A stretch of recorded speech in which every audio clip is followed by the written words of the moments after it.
Annegret Kramp-Karrenbauer now faces high expectations. She'll be measured not only on her ability to reinvigorate the party and win elections, but also on whether she can succeed Angela Merkel as Chancellor. Well, our political correspondent Simon Young is in Hamburg at the second day of that conference. Simon, Annegret Kramp-Karrenbauer is the new chief of the CDU. Some critics have called her a mini Merkel. Are they right?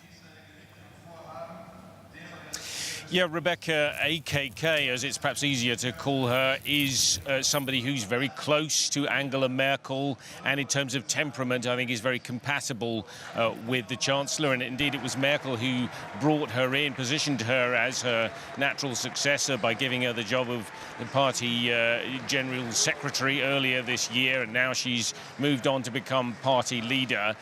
In terms of policy, I think her instinct is to be a centrist and a moderate, but she has, in the course of this leadership campaign, espoused some fairly right-wing policies, for instance, on migration, talking tough there, saying that, it's necessary to send home criminal migrants if they've got no right to stay in Germany. Or, for instance, also interestingly on Russia, she's talked about extending sanctions and getting tough there. So although AKK will have lots of influence within the CDU, she doesn't make policy. Her job is to win votes, really. Of course, she might start making policy if indeed she does decide to challenge Merkel for the chancellorship in due course. Well, she did win, obviously, as we've been saying, but she won only by 35 votes. So is the CDU now a really divided party? Well, I think there is a concern about that here at the CDU.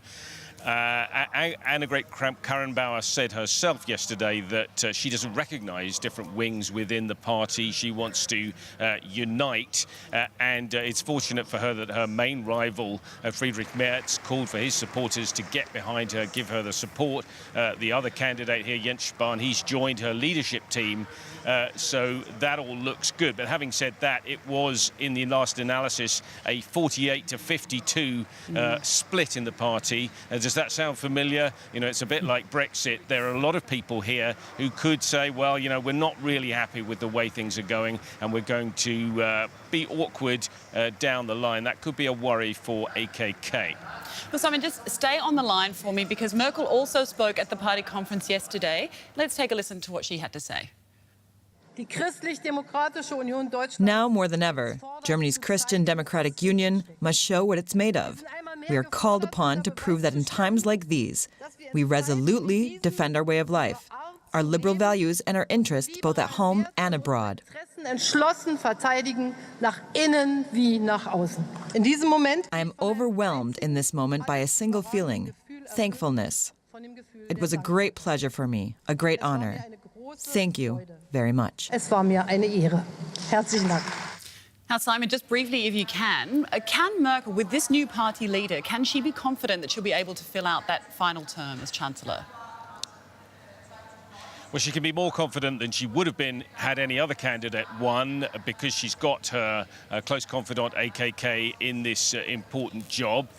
But in fact, it depends on other circumstances. For instance, how well will the CDU do in important elections in eastern Germany next year? If they do well, that would be okay for Merkel. Otherwise, change will be called for. It also partly depends on the SPD, the coalition partners at national level. If they decide, it's best for them to get out of government, that could spell the end of Chancellor Merkel. And of course, as I say, there are going to be challenges from within the party, no doubt, at some point in the future, and that will spell the end of Chancellor Merkel as well.